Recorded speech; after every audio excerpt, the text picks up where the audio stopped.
네, 잘 지내고 계시는 줄로 믿습니다. 지금은 신약 성경을 좀씩 자세하게 나누는 중에 있습니다. 지난 시간에 프롤로그로 가장 기본적인 것만 잠깐 나누었고요. 오늘은 마태복음을 좀 중심으로 생각해 보고자 합니다. 내용이 조금 어려울 수도 있습니다만은 가능한 한 쉽게 이야기를 해보지요. 우선 마태복음을 나누기에 앞서서 지난 시간의 연장일 수도 있겠습니다. 우리가 신약 성경, 특히 복음서를 읽어갈 때 주목하며 기억해야 될 것이 두 가지가 있습니다. 하나는 복음서의 주인공이라고 할 수 있는 예수님이 누군가, 이게 핵심이지요. 예수님이 누군가. 또 하나는 그럼 그 예수를 따르는 사람들은 누군가? 라는 질문입니다. 예수가 누군지 안다면 예수를 따르는 사람, 물론 복음서에 있는 많은 제자들이기도 하지만 동시에 오늘을 살아가는 우리 역시 예수를 따르는 사람들이기에 우리는 내가 이제 성경에 들어가 있다는 생각 속에서 말씀을 읽어 나갈 필요가 있겠습니다. 왜냐하면 요한복음 20장 31절은 기록합니다. 여기에 있는 것이나 기록한 목적은 여러분으로 하여금 예수가 그리스도요 하나님의 아들이심을 믿게 하고 또 그렇게 믿게 해서 영생을 얻게 하려 하기 위함이다 라는 내용이 기록이 되어지고 있습니다. 이건 요한복음에 기록되어져 있지만 요한복음만의 관점이 아니라 마태, 마가, 누가, 요한 네 복음서 모두의 관점입니다. 예수님이 누구고 그분이 그리스도구나. 그럼 그분을 따르는 사람들은 누구냐? 바로 우리인데 우리가 그 예수를 따라서 생명을 얻게 하는 게 이 복음서들의 가장 큰 목적이라고 말할 수가 있는 겁니다. 그래서 사실 복음서의 저자들, 기록한 사람들에게 관심이 있는 건 예수님의 어떤 역사적인 모습보다는 예수님의 행동을 통해 우리가 무엇을 배워야 될 것이냐에 좀 더 관심이 가 있음을 기억할 필요가 있습니다. 그러다 보니 관심 있는 것을 위주로 또 주님의 행동이나 주님의 메시지에서 우리가 배워야 될 것이 무엇인지를 기준으로 기록하다 보니 복음서마다 조금씩의 내용의 차이는 발생할 수밖에 없다는 것 다시 한번 말씀을 드립니다.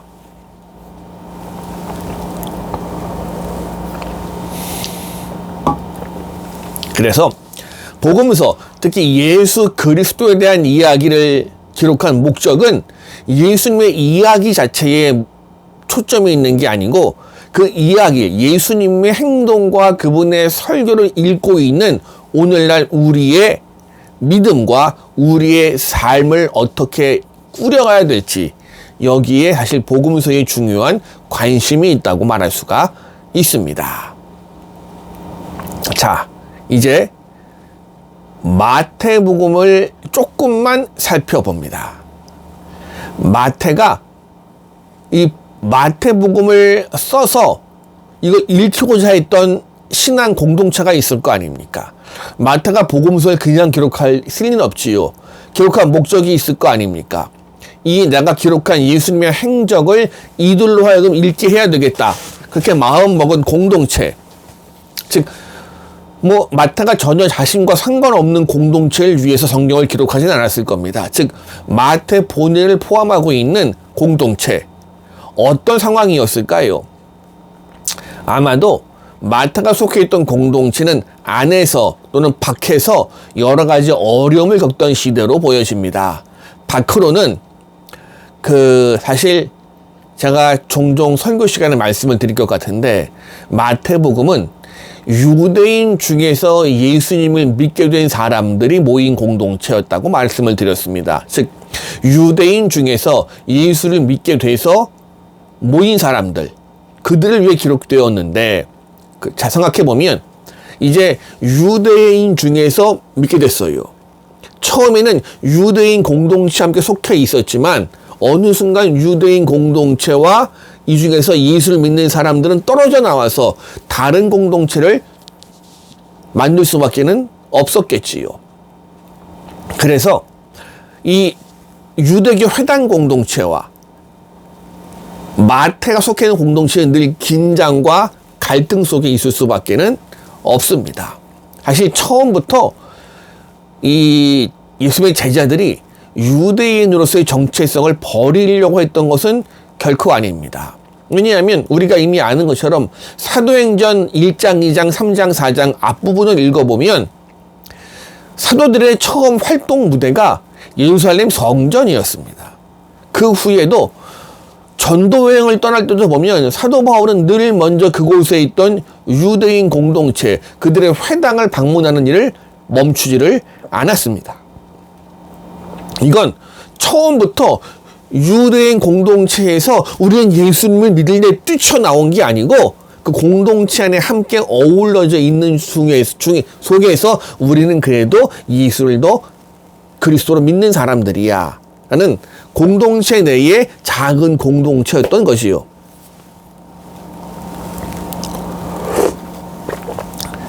처음부터 그래서 그냥 우리 중에 일파, 왜냐하면 유대인 공동체라고 해서 모두가 다 한 마음으로 모인 공동체는 아닙니다. 바리새파 사람들도 있고 사두개파 사람들도 있고 열심당도 있고 여러 계파가 모여 있잖아요. 그 중에 한 계파로만 여겨졌던 겁니다. 처음에 사이가 나쁘지 않았습니다. 그렇게. 그런데 서서히 분리가 되어져 갑니다. 분리가 되어져 가면서부터 유대인 공동체의 입장에선 이 마태가 속한 또는 주로 마태지요. 마태가 속한 저 기독교 공동체에 대해서 우리가 원조인데 유대인 공동체 입장에선 우리가 원조, 우리의 우월성, 우선성을 강조했겠지요. 반면에 기독교 공동체는 저 예수가 그분이 메시아야. 그런데 너희가 너희가 메시아를 십자가에 못 박았어. 그러면서 유대인 공동체의 공격을 방어하고 또 그들에게 반격을 가하려고 했던 건 당연한 순서가 될 수밖에는 없었겠지요.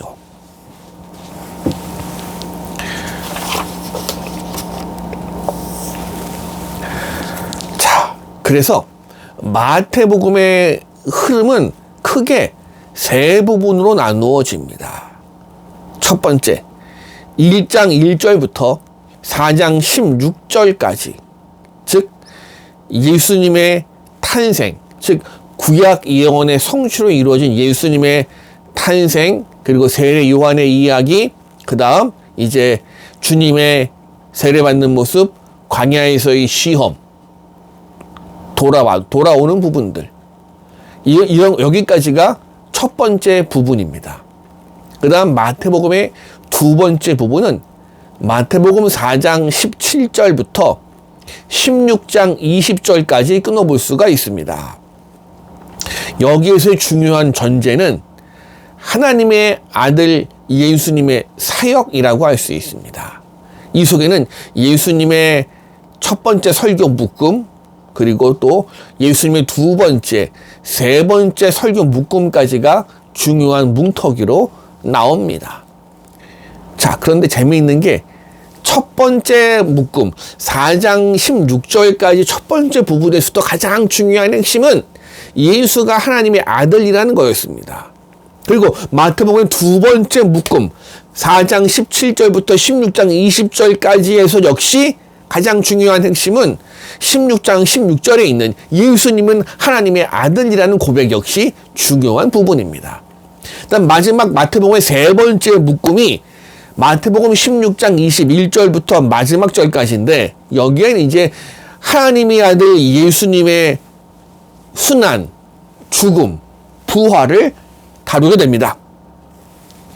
이 안에서 이제 예수님의 네 번째 설교 묶음, 다섯 번째 설교 묶음이 있고, 예수님의 잡히고 고난당하고 죽음당하시고 부활 승천하시는 부분까지, 여기 역시 중요한 핵심은 예수님은 하나님의 아들이라는 겁니다. 마태복음이 일관되게 강조하는 가장 중요한 건 예수야말로 메시아고 그분이 하나님의 아들이라는 걸 무척이나 강조합니다. 그래서 제일 첫 번째 묶음, 첫 번째에는 하늘에서 음성이 들려옵니다. 이는 내 사랑하는 아들이다. 그 다음엔 두 번째, 이 마태복음 두 번째 중간 2부에선 베드로의 고백을 통해서 살아계신 하나님의 아들입니다는 고백을 통해서, 그리고 마지막 예수님의 순환과 죽음에 있어서는 이방인 백부장의 고백에 의해서 예수님 그분이 하나님의 아들이라는 것들이 계속해서 이어집니다. 그뿐입니까? 하나님의 아들로서 예수님의 정체는 가야바의 법정에서도 증언되었고요.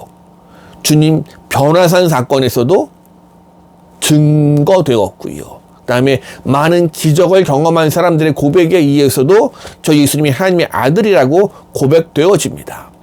그래서 마태복음을 가만히 읽어보면 예수님이 하나님의 아들이라는 것이 인간, 보통 사람들, 또 유대인, 이방인 그 모두가 다 참여해서 한결 같은 목소리로 고백합니다. 그래서 마태복음의 가장 중요한 핵심 중에 하나가 바로 예수님이 하나님의 아들이라는 것, 이게 교회의 기초라는 겁니다.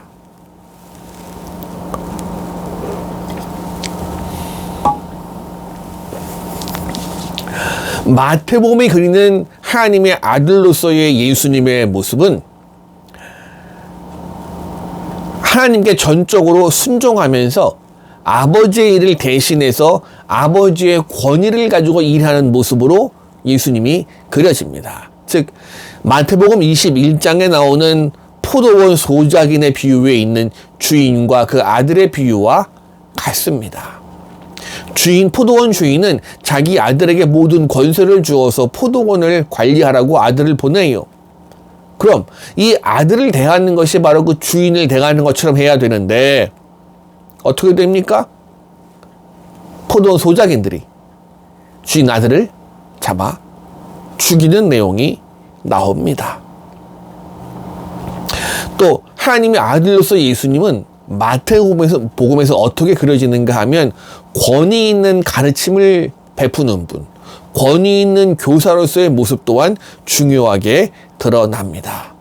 그래서 우리가 마태복음을 읽어가다 보면 예수님이 아까 제가 설교 묶음이라는 말을 썼지요. 예수님의 설교가 뭉터기로 묶여 있는 것들을 발견할 수가 있습니다. 즉, 또 그것도 뭉터기로 묶여 있는데 그냥 묶여 있는 게 아니고 사실은 이 예수님의 설교가 여러 편이 있을 거 아닙니까? 말씀이. 그것을 순서대로 묶어놓은 게 아니고요. 주제에 따라서 좀 앞뒤가 좀 섞이지만 주제에 따라서 예수님의 설교를 묶어놓은 것을 발견할 수가 있습니다. 더군다나 그 증거 중에 하나가 무엇인가 하면 설교 묶음 맨 마지막에 나오는 종결구에서 그 모습이 드러납니다.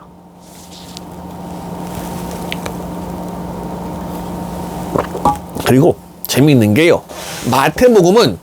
마태복음의 예수님의 설교는 크게 5개의 묶음입니다. 그럼 마태는 왜 하필 5개로 묶었을까요? 6개나 7개, 3개, 10개 이러면 안 되나요? 왜 꼭 5개로 묶었을까요? 아까도 말씀드렸습니다마는 이 마태복음을 그들의 중요한 읽을거리로 삼던 마태 공동체는 기본적으로 본래 유대인이라고 말씀드렸지요. 유대인 중에서 예수님을 믿게 된 사람들입니다.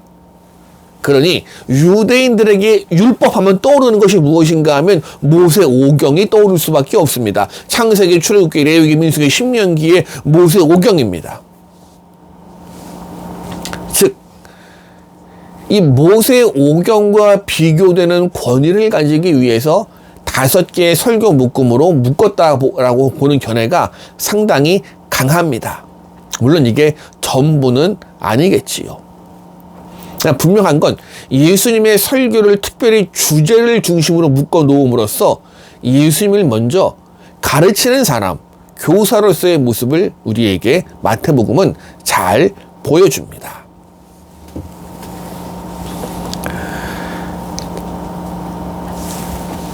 왜 가르치는 것을 중요시 여겼을까요? 예수님이 이 교회 공동체를 가르치는 스승의 역할을 하면서 바로 그 예수님을 통해서 하나님이 완전한 계시를 드러내심을 보여주기 위함이었습니다. 이 중요한 이야기는 마태복음 11장 25절부터 27절에 나오는데 이 부분을 제가 새 번역 성경으로 읽어 드리겠습니다. 하늘과 땅의 주재자이신 아버지, 이 일을 지혜 있고 똑똑한 사람에게는 감추시고 철부지 어린 아이들에게는 드러내 주셨으니 감사합니다. 그렇습니다. 아버지, 이것이 아버지의 은혜로우신 뜻입니다. 내 아버지께서는 모든 것을 내게 맡겨주셨습니다. 아버지밖에는 아들을 아는 이가 없으며 아들과 또 아들이 계시하여 주고자 하는 사람밖에는 아버지를 아는 이가 없습니다. 즉 예수님 그분이 절대적인 가르침으로 우리에게 다가오고 있는 것을 알 수가 있습니다.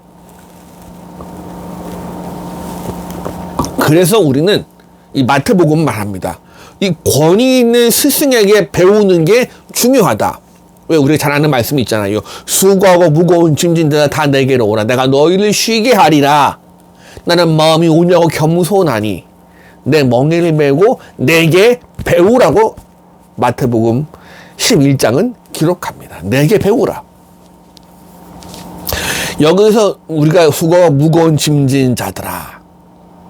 자,